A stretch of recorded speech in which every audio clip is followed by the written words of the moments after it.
தமிழும் சுதந்திரமும் எனது பிறப்புரிமை. தமிழ் பேசும் அனைவருக்கும் என் சிரம் தாழ்த்தி வணக்கங்கள். இது எனது 5வது படைப்பு. அயோத்திதாச பண்டிதர்.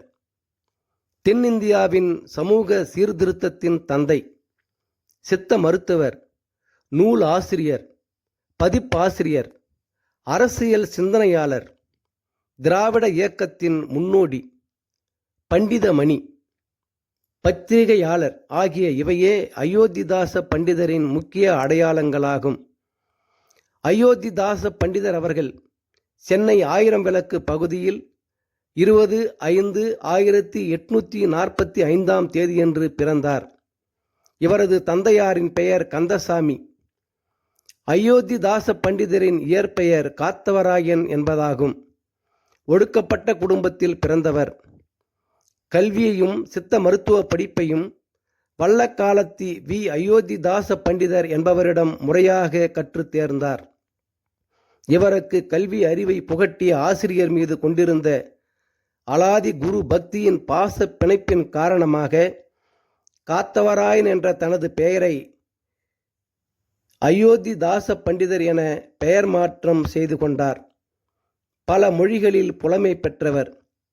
தமிழ், ஆங்கிலம், பாலி மற்றும் வட மொழிகளில் பேசவும் எழுதவும் திறம் கொண்டவராக விளங்கினார்.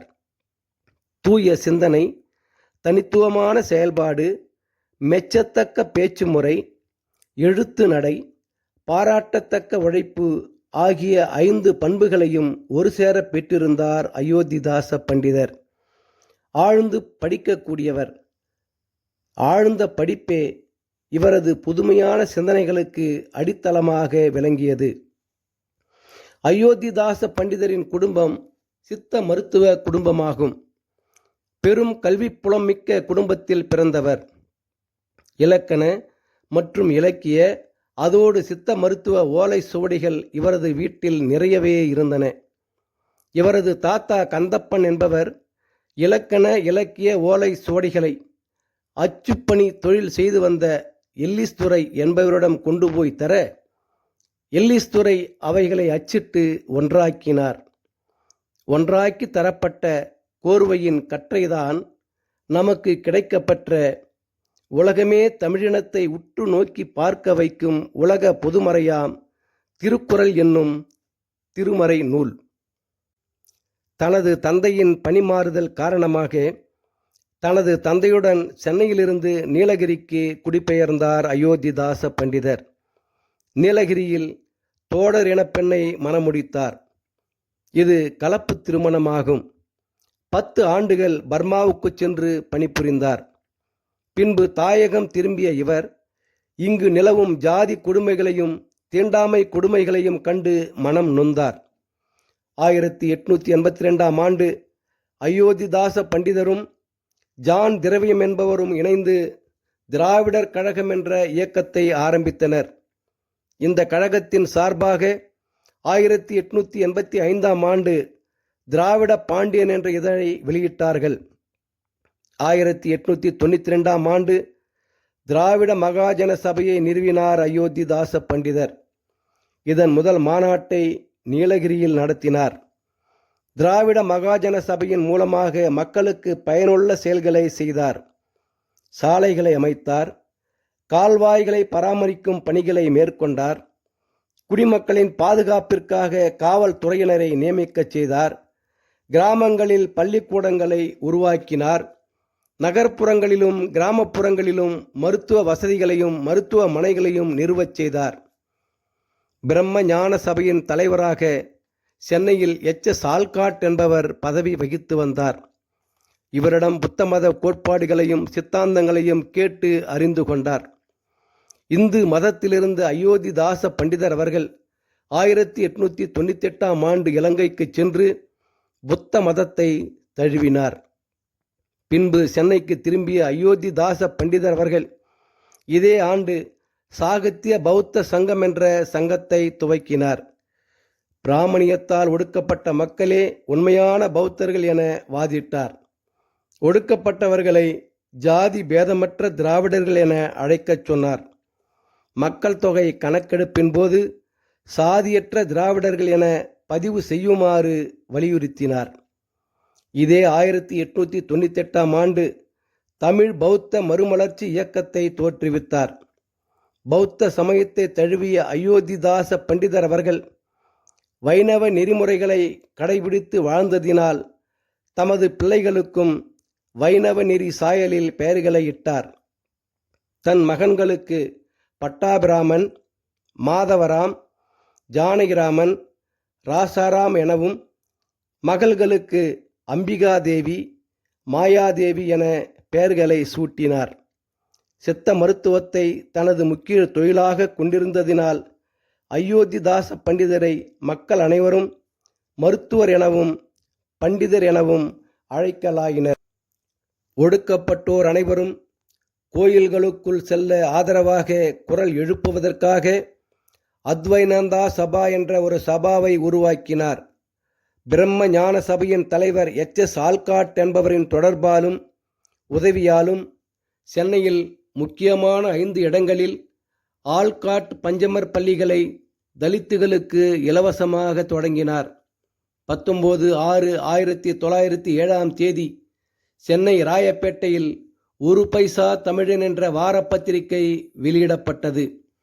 புதன்கிழமை தோறும் இப்பத்திரிகை வெளிவந்தது.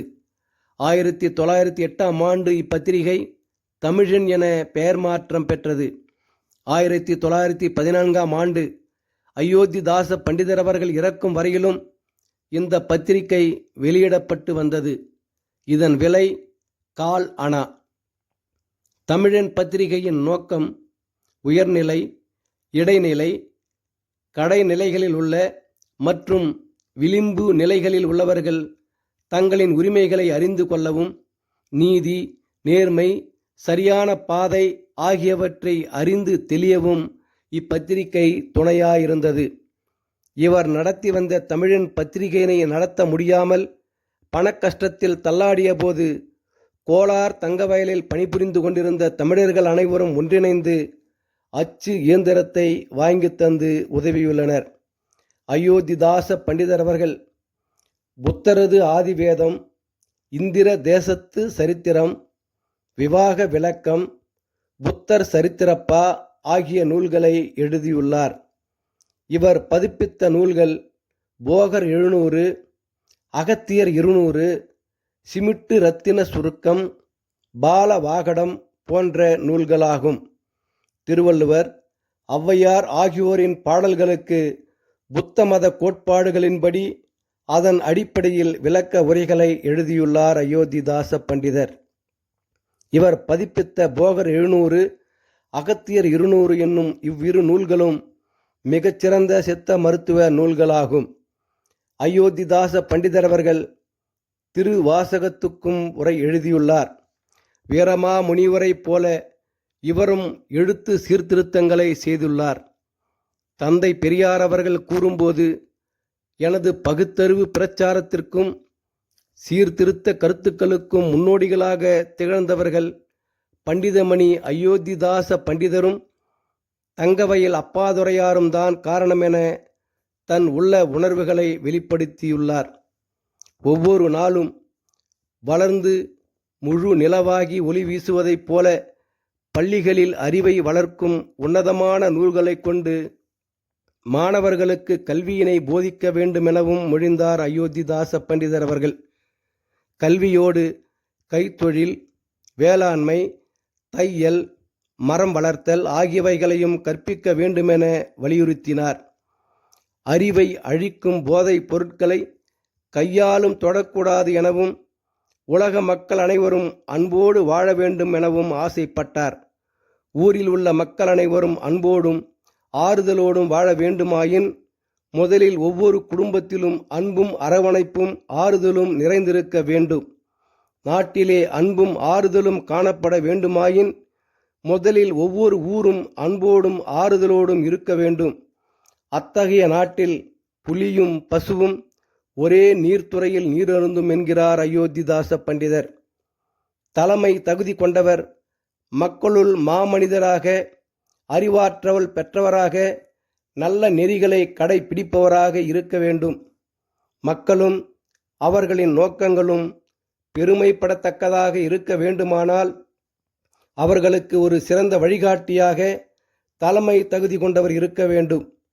அப்படிப்பட்ட தலைவரை வணக்கத்துக்குரிய தலைவராகவும் கடவுளாகவும் மக்கள் போற்றி புகழ்வார்கள். வானம் பொய்ப்பதற்கு காரணம் ஒழுக்கமுள்ள ஞானிகள் இல்லாமையே. ஞானிகள் இல்லாமைக்கு காரணம் நீதியும் நெறியும் வாய்மையும் நிறைந்த அறிவாளிகள் இல்லாமையே. ஆட்சி திறமும் அன்பும் உடைய அரசர்கள் இல்லாமையே. அத்தகைய அரசர்கள் இல்லாமைக்கு காரணம் கல்வி, அறிவு, அருள், ஒழுக்கம், ஒற்றுமை ஆகிய குடிகள் இல்லாமையே. நல்ல குடிமக்கள் இல்லாத நாட்டுக்கு இயற்கை கூட உதவாது. அனைத்து துறைகளிலும் மக்களுக்கு சம வாய்ப்பு வழங்க வேண்டும். தேர்தலில் உரிய பிரதிநிதித்துவம் வழங்கப்பட வேண்டுமென அறிவுறுத்தினார் அயோத்திதாச பண்டிதர். மேலும் விடுதலை என்பது வெறும் ஆட்சி மாற்றமன்று, அது மக்களின் வாழ்க்கையில் நல்ல மாற்றங்களை ஏற்படுத்துவதாக அமைய வேண்டும். சுயராஜ்யத்தின் நோக்கம் என்பது அதிகாரத்தை கைப்பற்றுவதாக மட்டும் இருக்கக்கூடாது. மக்களின் சமூக பொருளாதார வளர்ச்சியையும் உள்ளடக்கியதாக அமைய வேண்டும். நாட்டு மக்களின் வாழ்க்கையில் முன்னேற்றம் ஏற்பட்டால் ஒழிய நாடு முன்னேற முடியாது. தமிழர்களின் பாரம்பரிய திருநாளாகிய தீபாவளி திருநாளை பற்றி குறிப்பிடும்போது எல்சிடியின் விதையிலிருந்து எண்ணெயினை கண்டுபிடித்த நாளே தீபாவளி திருநாள் என புத்த நெறியின் அடிப்படையில் விளக்கினார். ஜப்பான் நாட்டில் நுகர்பொருள் கண்டுபிடிப்பு நாளினை தீபாவளி திருநாளாக கொண்டாடுகின்றனர். ஒவ்வொரு மனிதரின் தர்மமும் நேர்மையும் என்றும் அவர்களை காக்கும் போன்ற சீரிய தனது எண்ண கருத்துக்களை மக்களுக்கு எடுத்துரைத்தார் அயோத்திதாச பண்டிதர்.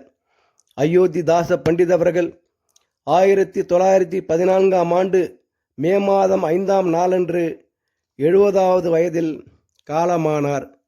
இவரை நினைவு கொள்ளும் வகையில் சென்னை தாம்பரத்தில் உள்ள சித்த ஆராய்ச்சி மையத்துடன் இணைந்த மருத்துவமனைக்கு அயோத்திதாச பண்டிதர் மருத்துவமனை என பெயர் சூட்டப்பட்டுள்ளது. நல்லது நண்பர்களே, மற்றும் ஒரு காணொளியில் உங்களை மறுபடியும் சந்திக்கின்றேன். வாழ்க வளமுடன். நன்றி, வணக்கம்.